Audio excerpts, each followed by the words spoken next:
জটিলতা কাটিয়ে প্রায় ৩ বছর পর ড্রাইভিং লাইসেন্স দেওয়া শুরু করেছে বিআরটিএ। বায়োমেট্রিক কার্যক্রমের সময় লাগায় বাড়ছে ভোগান্তি। প্রথম 10টায়, তারপরে সময় দিছে 11টায়, তারপরে আবার 12টায়। আমাকে যদি একটু জানিয়ে দিত যে আমার এটা রিনিউ করে নিয়ে আসতে হবে, তাহলে কিন্তু আমার রাত 8টা পর্যন্ত বসে থাকতে হতো না। ডকুমেন্টস ভেরিফাই করার পরে ম্যাক্সিমাম ডকুমেন্টসের সমস্যা পাওয়া যাচ্ছে। 6 মাসের মধ্যে 12.5 লাখ লাইসেন্স সরবরাহের আশা। পুরাতন যে লাইসেন্সগুলো যেগুলো পেন্ডিং ছিল প্রায় 12 লক্ষের অধিক, আগামী মাস থেকেই কার্ড প্রিন্টিংয়ে চলে যাবে। ব্যাকলগের যে সমস্যা ছিল সেটা আর এখন বর্তমানে থাকছে না। দেখছিলেন বিশেষ শিরোনাম, সকালের সময়ের সঙ্গে আছি আমি নাবিলা সোহার। এবার অন্যান্য শীর্ষ সংবাদ। নিউমোনিয়ায় আক্রান্ত শিশুদের শরীরেও কার্যকারিতা হারাচ্ছে অ্যান্টিবায়োটিক। চট্টগ্রামে গবেষণা, চিকিৎসকদের পরামর্শ ছাড়া ফার্মেসিতে বিক্রি বন্ধের তাগিদ। করোনায় সারা দেশে বন্ধ হয়ে গেছে 3,500 কিন্ডারগার্টেন, অনিশ্চিত হাজার হাজার শিক্ষার্থীর শিক্ষা জীবন। সরকারি স্কুলে ভর্তির সুযোগের পরামর্শ। কর্মচারীদের মেসে গোপন সুড়ঙ্গে লুকিয়ে রাখা হয় কোটি টাকার দেশি বিদেশি মদ। রাজধানীর শাহবাগে পিকক হোটেলে র্যাবের অভিযান, আটক 3। আসছে শারদীয় দুর্গোৎসব, মণ্ডপে মণ্ডপে প্রতিমা তৈরিতে ব্যস্ত শিল্পীরা। স্বাস্থ্যবিধি রক্ষায় তৎপর প্রশাসন।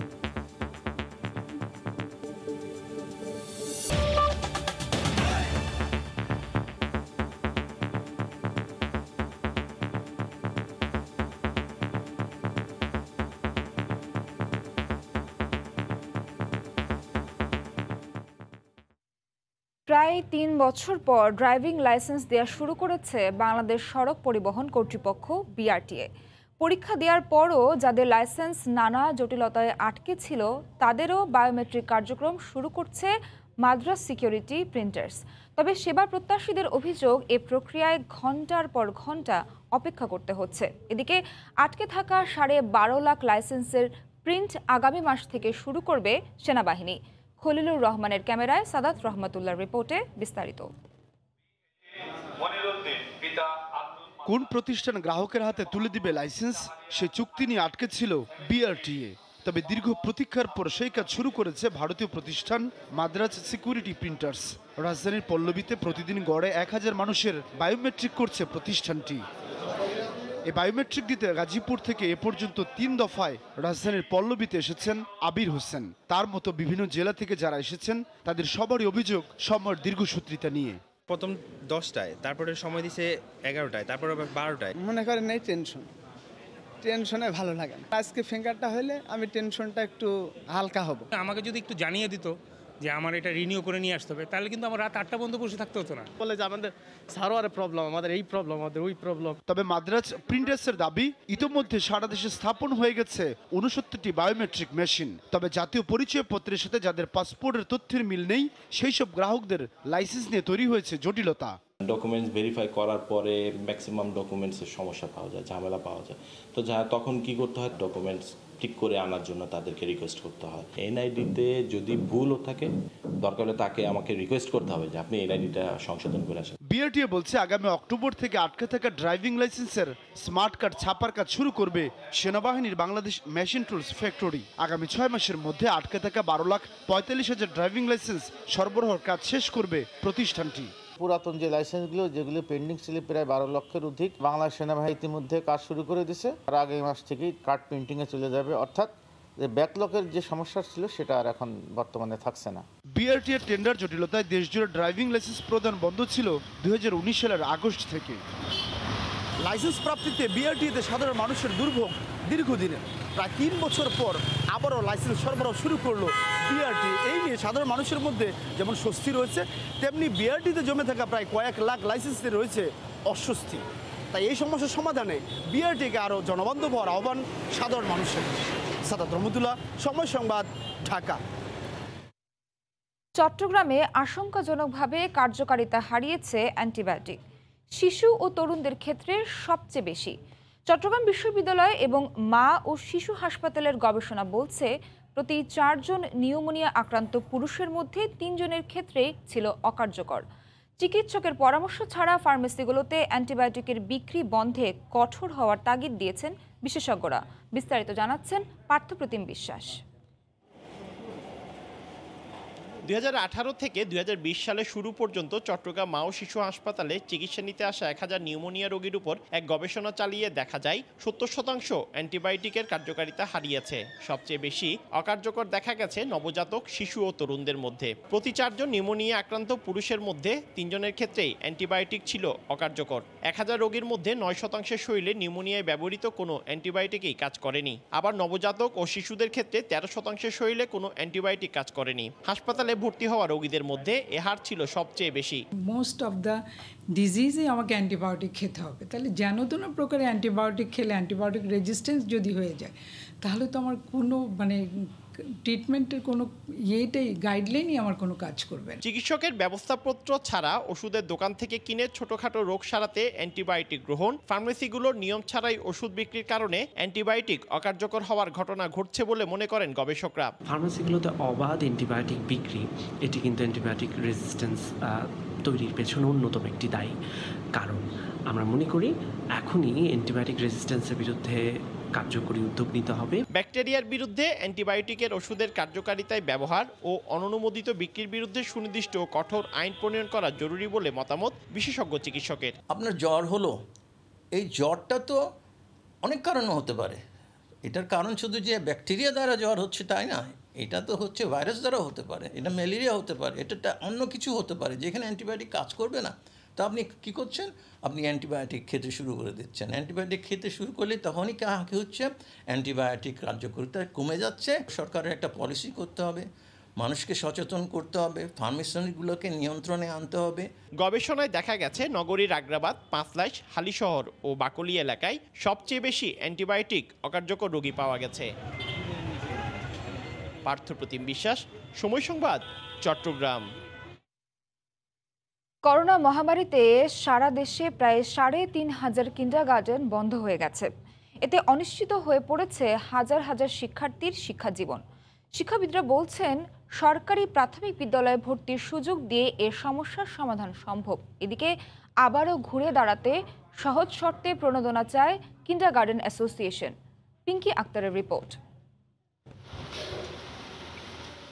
ঢাকা সহ সারা দেশের বিভিন্ন জায়গায় কিন্ডারগার্টেন স্কুল বন্ধের চিত্র এমন আরও অনেক। মিরপুর শাহালি থানা এলাকার এই ভবনটিতে ছিল নবাবেরবাগ সেন্ট্রাল হাই স্কুল। শিক্ষক কর্মচারীদের বেতন ও স্কুল খরচ বহন করতে না পারায় তা এখন বন্ধ। চিরচেনা ক্লাসরুমে পাঠ্য নির্দেশনার জন্য হোয়াইট বোর্ড পড়ে থাকলেও এখন তা শুধুই জড়বস্তু। আমার খুব কষ্ট লাগে যে বেঞ্চগুলো দেখলে, তা বোর্ডগুলো দেখলে, এগুলো খুব খারাপ লাগে। আর লকডাউন শেষে শিক্ষা কার্যক্রম চালু হলেও অনেক শিক্ষার্থী ফিরতে পারেনি তাদের প্রিয় ক্লাসরুমে। আর তাই শিক্ষাবর্ষ পিছিয়ে পড়ার ঝুঁকি নিয়ে শঙ্কিত অভিভাবকরা। এবছর তো আমরা কোন স্কুলে ভর্তি হতে পারছি না। সবাই স্কুলে যাচ্ছে, আমরা যাচ্ছে পারতে আসি না। আমাদের স্কুলটা খুলে দেওয়া হোক, আমরাও যাব স্কুলে। যদি অল্প খরচে পড়ানো যায় তাইলে এই স্কুলে আবার ভর্তি করে একদম স্কুল চালু করলে। আমি আসলে জানি না তাদের স্কুলটা খুলতে পারবো কিনা, এবং তারা এখন কোথাও ভর্তিও হতে পারতেছে না। তাদের ভবিষ্যৎ নিয়ে আমি খুবই দুশ্চিন্তায় আছি। তিনতলা ভবনের এই শিক্ষা প্রতিষ্ঠানের 12টি কক্ষে শিক্ষার্থী সংখ্যা 250। মূলত এলাকার নিম্ন মধ্যবিত্ত শিক্ষার্থীরাই পড়তে আসতেন এখানে, যাদের শিক্ষা ভবিষ্যৎ এখন অনেকটাই অনিশ্চয়তা রয়েছে। কিন্ডারগার্টেন অ্যাসোসিয়েশনের দাবি, দেশে প্রাক প্রাথমিকের 30% শিক্ষার্থী কিন্ডারগার্টেনের। আর তাই দেশের শিক্ষার হার ও মান ধরে রাখতে এবং বেকার সমস্যা মোকাবেলায় সহজ শর্তে সরকারি প্রণোদনা পেলেই আবারও ঘুরে দাঁড়াবে এসব প্রতিষ্ঠান। এই প্রতিষ্ঠানগুলো টিকিয়ে রাখার জন্য আমি অনুরোধ করব যে মাননীয় প্রধানমন্ত্রী যদি আমাদেরকে সহজ শর্তে কিছুটা ঋণ দেয়। আর শিক্ষাবিদরা বলছেন, বন্ধ হয়ে যাওয়া প্রতিষ্ঠানের শিক্ষার্থীদের জন্য সরকারি প্রাথমিক বিদ্যালয়ে ভর্তি সুবিধা দিয়ে ও শিক্ষক সংখ্যা বাড়িয়ে এই সমস্যার সমাধান সম্ভব। কিন্ডারগার্টেন নিঃসন্দেহে টিকে আছে যারা ভালো, যাদের শিক্ষার্থী সংখ্যা বেশি সেই দিক থেকে, এবং যারা বন্ধ হয়ে যাচ্ছে সেই ক্ষেত্রে সরকার হয়তো তাদেরকে কিছু প্রণোদনা দিয়ে তাদেরকে টিকিয়ে রাখতে পারে। কিন্ডারগার্টেন অ্যাসোসিয়েশনের মতে সারা দেশে 40,000 কিন্ডারগার্টেন স্কুল রয়েছে, যার মধ্যে 1800 স্কুল নিবন্ধিত। এসব প্রতিষ্ঠানে শিক্ষার্থীর সংখ্যা প্রায় 75 লাখ। পিঙ্কি আক্তার, সময় সংবাদ, ঢাকা। কর্মচারীদের মেসে গোপন সুড়ঙ্গে লুকিয়ে রাখা হয় কোটি টাকার দেশি বিদেশি বিপুল পরিমাণ মদ। রাজধানীর শাহবাগে পিকক হোটেলে অভিযান চালিয়ে এমন সুড়ঙ্গের খোঁজ পায় র্যাব। এ ঘটনায় ৩ জনকে আটক করা হয়েছে। রাজধানীর শাহবাগে পিকক হোটেল লিমিটেডের নিচে বানানো হয়েছে গোপন সুড়ঙ্গ। তবে তা মানুষ চলাচলের জন্য নয়, বরং অবৈধ মদ লুকিয়ে রাখার জন্য। এছাড়াও আরেকটি গোপন গোডাউন করা হয়েছে এই হোটেলের 4 তলার কর্মচারীদের থাকার কক্ষের পাশে। লুকোনো ছোট্ট একটি দরজার সন্ধান পাওয়ার পর তল্লাশি চালালে মেলে দেশি বিদেশি একের পর এক মদ ও বিয়ারের কেস। মাদকদ্রব্য নিয়ন্ত্রণ অধিদপ্তরের সংবাদের ভিত্তিতে মঙ্গলবার সন্ধ্যা থেকে এই অভিযান পরিচালনা করে র্যাব 4। প্রায় 5 ঘন্টার এই অভিযানে 5000-এর বেশি বোতল মদ উদ্ধার করে র্যাব, যার আনুমানিক বাজার মূল্য কোটি টাকার বেশি। প্রায় 2500 দেশি বিয়ার পেয়েছি ক্যান করার সিদ্ধান্ত আসতে পারে বলেও জানিয়েছে র্যাব। তাজওয়ার মাহমিদ, সময় সংবাদ, ঢাকা। কক্সবাজারের রোহিঙ্গা শিবিরে উদ্বেগজনক হারে বাড়ছে অপহরণ ও মুক্তিপণের ঘটনা। চলতি বছরে ক্যাম্পে অপহরণের ঘটনা 150-রও বেশি। টাকা না পেলে হত্যাও করছে অপরাধীরা। আইনশৃঙ্খলা বাহিনীর তদন্তে রোহিঙ্গা সন্ত্রাসীদের সাথে স্থানীয় অপরাধীদের জড়িত থাকার প্রমাণও মিলেছে। আরও জানাচ্ছেন সুজাউদ্দিন রুবেল। টেকনাফের বাহারছড়ার অটোরিকশা চালক মাহমুদুল করিম গেল 31 জুলাই তাকে অপহরণ করে রোহিঙ্গাদের একটি গ্রুপ। এরপর 50,000 টাকা মুক্তিপণ দিয়েও তিনি ছাড়া পাননি। তার মৃতদেহ পাওয়া যায় 11ই আগস্ট। চলতি বছরের জানুয়ারি থেকে এই পর্যন্ত রোহিঙ্গা ক্যাম্পগুলোতে অপহরণের ঘটনা ঘটেছে 150-রও বেশি। ক্যাম্পে অপহৃতদের জিম্মি করে আদায় করা হচ্ছে মোটা অঙ্কের টাকা। ওই দিন ফোন করে বলে টাকা জোগাড় করতে পারছি কিনা, তখন আমি বলি 50,000 টাকা জোগাড় করতে পারছি। তখন আমাকে বলে ওই টাকাগুলি দিলে তোর ভাইকে ছেড়ে দেবো। তাদের নিয়ন্ত্রণ করার ব্যবস্থা করা না হয় তাহলে বড় ধরনের একটা বিপদ আমাদের উপরে বয়ে আসতে পারে। গত শনিবার টেকনাফের নয়াপাড়া রোহিঙ্গা ক্যাম্পের কাছে পাহাড় থেকে র্যাব উদ্ধার করে নোয়াখালী, নারায়ণগঞ্জ ও ব্রাহ্মণবাড়িয়ার 3 যুবককে, যাদের অপহরণ করে 5 লাখ টাকা স্বজনদের কাছে মুক্তিপণ দাবি করেছিল রোহিঙ্গারা। তাতে ক্যাম্পের বাইরে সন্ত্রাসীদের সঙ্গে রোহিঙ্গা গ্রুপগুলোর সাথে সম্পর্কের তথ্যও পেয়েছে আইনশৃঙ্খলা বাহিনী। রোহিঙ্গা এবং বাঙালি তারা কিন্তু মিলে যায় যখন তাদের এই অপরাধের ধরন, তাদের স্বার্থ যখন একই রকম, কমন ইন্টারেস্ট। রোহিঙ্গাদের অপরাধের নেটওয়ার্ক ভাঙা না গেলে অপরাধ পরিস্থিতি আরো উদ্বেগজনক হবে। কাজে নিয়োগ হচ্ছে, সুতরাং সেই বিবেচনায় স্থানীয় জনগণ একটা আতঙ্কে দিনাদিপাত করছে। তাদেরকে তাদের জায়গায় ফেরত যাতে যায়, মিয়ানমারে যাতে ফেরত যায়, সেটার জন্য জোর প্রচেষ্টা চালা। গেল 4 বছরের রোহিঙ্গা ক্যাম্পে অপহরণ সহ নানা ঘটনায় মামলা হয়েছে 1000-এর বেশি, যেখানে আসামি 2687 জন। সুজাউদ্দিন রুবেল, সময় সংবাদ, কক্সবাজার। কুষ্টিয়া জেনারেল হাসপাতালের শিশু ওয়ার্ডে বাড়ছে জ্বর, ঠান্ডা, কাশি নিয়ে আসা রোগীর সংখ্যা। চিকিৎসা দিতে হিমশিম খাচ্ছে হাসপাতাল কর্তৃপক্ষ। বিস্তারিত জানাতে হাসপাতাল থেকে সরাসরি যুক্ত হচ্ছেন সহকর্মী SM রাশেদ।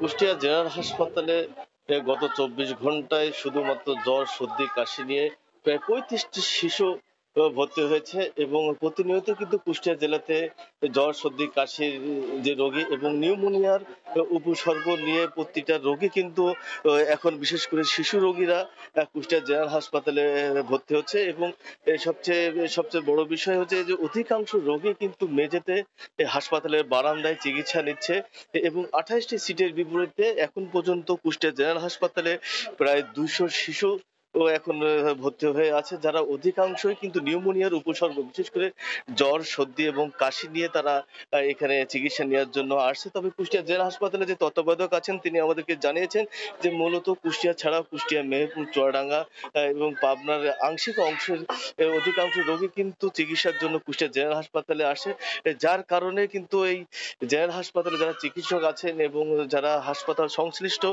যে ব্যক্তি যারা আছেন তারা কিন্তু আসলে এখানে অতিরিক্ত রোগীর চাপ সামলাতে আসলে হিমশিম খাচ্ছেন এবং তারা আরো আমাদেরকে জানিয়েছেন যদিও কুষ্টিয়া জেনারেল হাসপাতালে ওষুধের সংকট নেই, তারপরেও কিন্তু অতিরিক্ত রোগীর চাপ নিয়ে আসলে তাদের চিকিৎসা দিতে হচ্ছে এবং বিশেষ করে হাসপাতাল কর্তৃপক্ষ কিন্তু 24 ঘন্টায় এখানে অতিরিক্ত জনবল দিয়ে কিন্তু তারা এখানে চিকিৎসার ব্যবস্থা করছেন। তো কুষ্টিয়া জেনারেল হাসপাতালে গত 24 ঘন্টায় প্রায় 200 রোগী কিন্তু বিশেষ করে শিশু রোগী এই কুষ্টিয়া জেনারেল হাসপাতালে ভর্তি রয়েছে। তো কুষ্টিয়া জেনারেল হাসপাতালে শিশু ওয়ার্ড থেকে নিউমোনিয়ার উপসর্গ নিয়ে এই ছিল আমার কাছে সর্বশেষ। সোহার। কুষ্টিয়া জেনারেল হাসপাতালের সামনে থেকে এতক্ষণ আমাদের সঙ্গে সরাসরি যুক্ত ছিলেন সহকর্মী SM রাশেদ। পঞ্চগড়ের বিলুপ্ত ছিটমহল সহ পঞ্চগড় সদর উপজেলার গৃহহীন ও সুবিধাবঞ্চিত 844টি পরিবার পেল স্থায়ী ঠিকানা। বছরের পর বছর অন্যের জমিতে ঝুপড়ি ঘর বানিয়ে কোনো রকমে দিন কেটেছে তাদের। মুজিব শতবর্ষে প্রধানমন্ত্রীর আশ্রয়ণ প্রকল্পের অংশ হিসেবে পাকা বাড়ি পেয়ে খুশি সুবিধাবঞ্চিত পরিবারগুলো। পঞ্চগড় থেকে আব্দুর রহিমের পাঠানো তথ্য ও ছবি নিয়ে প্রতিবেদন। ক্ষেত খামারে কাজ করে পরিবারের অন্য কর্মসংস্থানের ব্যবস্থা হলেও এদের কারোরই নেই থাকার কোনো ঘর। অন্যের জমিতে ঝুপড়ি ঘরে পরিবারের সব সদস্য নিয়ে গাদাগাদি করেই কাটে তাদের জীবন। জীবনযুদ্ধে ছুটে চলা পঞ্চগড় সদর উপজেলার বিলুপ্ত ছিটমহল সহ বিভিন্ন স্থানে ভেসে বেড়ানো 844টি পরিবার মুজিব শতবর্ষে পেল প্রধানমন্ত্রীর বিশেষ প্রকল্পের বাড়ি। আমাদেরকে গুচ্ছগ্রাম করে যে পাকা ঘর করে যে আমরা পাকা ঘর পাই খুব আনন্দিত খুশি। অনেক কষ্টে আসলাম, 2টা বাচ্চা নিয়ে, মানুষের অনেক কথা শুনছি। এখন আল্লাহ দিলে শেখ হাসিনা আমাদেরকে ঘর দিছে, অনেক সুখে আছি। কষ্ট করছি, এখানে আইসা আমাদের সুখ হয়েছে। নিজের একটি পাকা বাড়ির স্বপ্ন দেখত তারা। সমাজে আশ্রয়হীনভাবে বেঁচে থাকা মানুষরা নিরাপদ, টেকসই ও মজবুত পাকা ঘর পেয়ে খুশি। যে একটা ঘরে ছিলাম, ঘরেতে পানি পড়তো, এখন শেখ হাসিনা একটি ঘর বানা দিছে, ভিটা করে দিছে, ওখানে আমরা বসবাস করতেছি। পাকা ঘর দিছে, লেট্রিন দিছে, টিপল দিছে, সবকিছু তৈরি করে দিছে। আমরা এখন খুব শান্তি নিয়ে আছি, ছেলে মেয়ে নিয়ে, বাচ্চা কাচ্চা নিয়ে। এর মধ্য দিয়ে ছিন্নমূল মানুষের জীবনমান উন্নয়ন হবে বলে মনে করেন সরকারের মাঠ প্রশাসনের কর্মকর্তা। আমরা তাদের বিদ্যুৎ সংযোগ থেকে শুরু করে অন্যান্য সকল সুযোগ সুবিধা দিয়েছি এবং তাদের জীবনমান উন্নয়নে তাদের কর্মসংস্থানের ব্যবস্থা নেওয়া হয়েছে। পঞ্চগড় সদর উপজেলায় 844টি পরিবারের মধ্যে বিলুপ্ত ছিটমহলের পরিবার রয়েছে 13টি, আর বাকি 831টি পরিবার ভূমিহীন ও সুবিধা বঞ্চিত। সময় সংবাদ, পঞ্চগড়। আগামী 11 অক্টোবর ষষ্ঠী পূজার মধ্য দিয়ে শুরু হচ্ছে হিন্দু ধর্মাবলম্বীদের সবচেয়ে বড় শারদীয় দুর্গোৎসব। তাই মাদারীপুরের মণ্ডপে মণ্ডপে চলছে শেষ মুহূর্তের প্রস্তুতি। এদিকে স্বাস্থ্যবিধি মেনে ধর্মীয় উৎসব সম্পন্ন করতে প্রস্তুত পূজা উদযাপন পরিষদ ও প্রশাসন। সঞ্জয় কর্মকার, অভিজিৎ এর তথ্য ও সাদাত আকনের ছবিতে রিপোর্ট। প্রকৃতি সেজেছে শরতের আলিঙ্গনে। সময় এসেছে সনাতন ধর্মাবলম্বীদের সবচেয়ে বড় উৎসব শারদীয় দুর্গাপূজার। তাই দেবী দুর্গাকে সাজাতে মাদারীপুরে অক্লান্ত পরিশ্রম করছেন প্রতিমা শিল্পীরা। এরই মধ্যে মাটির কাজ শেষ করে নিপুণ হাতে রং তুলির আঁচড় চলছে মণ্ডপগুলোতে। 12টা মাটির কাজ কমপ্লিট হয়েছে, অনেক 2টা রঙে ভেজছি, রাত দিন 24 ঘন্টা করে কাজ চলতে আছে। আমার সব প্রতিমা ডোমাইটা শেষ, এখন রঙের কাজ শুরু। হিন্দু ধর্মাবলম্বীদের মতে গণেশ, কার্তিক, লক্ষ্মী ও সরস্বতী এই 4 ছেলে মেয়েকে নিয়ে এবার দেবী দুর্গা মর্তলোকে আসবেন ঘোড়ায় চড়ে, আর ফিরে যাবেন দোলাতে।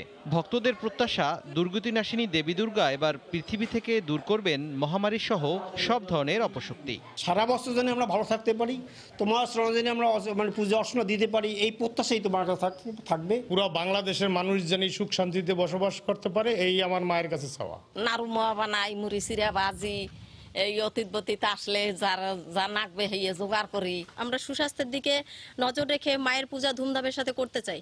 করোনা মহামারীর এই সময় নিয়ম মেনে উৎসব পালনের কথা জানায় পূজা উদযাপন কমিটি ও জেলা প্রশাসক।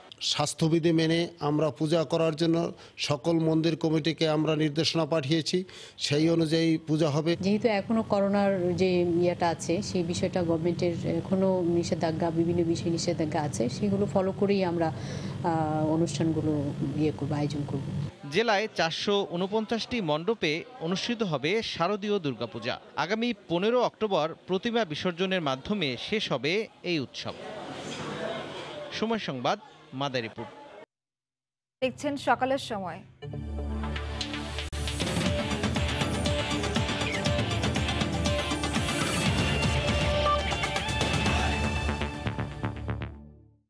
টি-20 বিশ্বকাপে আর বাছাই পর্বে নয়, আগামীতে সরাসরি খেলতে চায় বাংলাদেশ ক্রিকেট দল। এজন্য দলীয় পারফরমেন্সের বিকল্প নেই। সময় সংবাদে এমনটাই মন্তব্য করেছেন অধিনায়ক মাহমুদুল্লাহ রিয়াদ। আসন্ন বিশ্বকাপে চমকপ্রদ কিছু করার সংকল্প তার। অধিনায়ক মাহমুদুল্লাহ রিয়াদের 2 পর্বের সাক্ষাৎকারের প্রথম পর্বের বিস্তারিত থাকছে হুমায়ুন কবির রোজের রিপোর্টে। No comments on that. Tamim ইকবালের মতো বিশ্বমানের ব্যাটারকে বিশ্বকাপ দলে না পাওয়া কিংবা নীরবে টেস্ট ক্রিকেট থেকে অবসর নেওয়া, এই ব্যাপারগুলোতে কোনো মন্তব্যই করতে চাননি অধিনায়ক মাহমুদুল্লাহ। কারণ মাঠের বাইরে সব ঘটনা ছাপিয়ে রিয়াদের মনোযোগ বিশ্বকাপের মঞ্চে। লক্ষ্য পরিষ্কার না করলেও আছে একটা সংকল্প। লাস্ট 3টা সিরিজ আমাদের বেশ ভালোই আমরা সিরিজগুলো জিতেছি এবং সেটার আত্মবিশ্বাসটা আমার মনে হয় কাজে আসবে এই ওয়ার্ল্ড কাপে। যেই গোলটা আছে এটা আমাদের টিমের ভিতরেই আছে এবং I don't want to express it at the moment. ইনশাল্লাহ যখন আমরা সেই গোলটা অ্যাচিভ করব ইনশাল্লাহ আমি আপনাকে জানাবো। অস্ট্রেলিয়া নিউজিল্যান্ডের বিপক্ষে সিরিজ জয়ের পরেও বাংলাদেশ দলের সাফল্য নিয়ে উঠেছে প্রশ্ন, বিশেষ করে মিরপুরের উইকেট। এমন অবস্থায় উল্টো প্রশ্ন ছুড়ে দিলেন অধিনায়ক নিজেই। আমার মনে হয় এখানে একটা আমার কোয়েশ্চেন আছে। আপনি দেখে থাকবেন জিম্বাবুয়েতে কিন্তু আমরা খুব স্পোর্টিং উইকেটে খেলেছি। আমরা 190+ স্কোর চেস করে জিতলাম ওদের কন্ডিশনে। That was a big plus for us. তো এইটাও আমাদের মাথায় আছে এবং হ্যাভিং সেড দ্যাট প্রতিটা টিমই আজকাল তাদের হোম কন্ডিশন ইউজ করে। তো যদি আমাদের ক্ষেত্রে আমরা ইউজ করি তো এই জিনিসটা অনেকে হয়তো নেতিবাচকভাবে দেখে, বাট আই থিঙ্ক যে end of the day Bangladesh টিমের সাফল্যটাই ম্যাটার করে। বাংলাদেশ এলিট ক্রিকেটের দল হয়েও টি-20 বিশ্বকাপে খেলতে হচ্ছে বাছাই পর্বের বাধা ডিঙিয়ে। ব্যাপারটা ভাবাচ্ছে অধিনায়ককেও। 2022 অস্ট্রেলিয়া বিশ্বকাপে তাই মূল মঞ্চে সরাসরি খেলার স্বপ্ন। বিং এ প্লেয়ার এটা আমিও চাইবো যেন আমরা মেইন স্টেজ থেকে যেন খেলতে পারি এবং যদি আমরা ভালো ক্রিকেট খেলতে পারি, ইমপ্রুভমেন্টের গ্রাফটা যদি আমরা কনসিস্টেন্ট রাখতে পারি তাহলে প্রবলি ইনশাল্লাহ আমাদের বাছাই পর্ব আর খেলতে হবে না ইনশাল্লাহ। 17 অক্টোবর মাস্কটে স্কটল্যান্ডের বিপক্ষে ম্যাচ দিয়ে বিশ্বকাপের মিশন শুরু করবে টাইগাররা। আমি সবসময় টিমের রিকোয়ারমেন্ট অনুযায়ী। হুমায়ুন কবির রোজ, সময় সংবাদ, ঢাকা। সকালের সময় শীর্ষ সংবাদ জানিয়ে দিচ্ছি আরেকবার। টেন্ডার জটিলতা কাটিয়ে 3 বছর পর ড্রাইভিং লাইসেন্স দেওয়া শুরু বিআরটিএর। বায়োমেট্রিকের সময় লাগায় বাড়ছে ভোগান্তি। 6 মাসের মধ্যে 12.5 লাখ লাইসেন্স সরবরাহের আশা। নিউমোনিয়ায় আক্রান্ত রোগীর শরীরেও কার্যকারিতা হারাচ্ছে অ্যান্টিবায়োটিক। চট্টগ্রামে গবেষণা, চিকিৎসকের পরামর্শ ছাড়া ফার্মেসিতে বিক্রি বন্ধের তাগিদ। এবং গোপন সুড়ঙ্গে লুকিয়ে রাখা হয় দেশি বিদেশি বিপুল পরিমাণ অবৈধ মদ। রাজধানীর শাহবাগে পিকক হোটেলে র্যাবের অভিযান, আটক 3। এই ছিল সকালের সময়ে, সঙ্গে থাকুন সময়ে।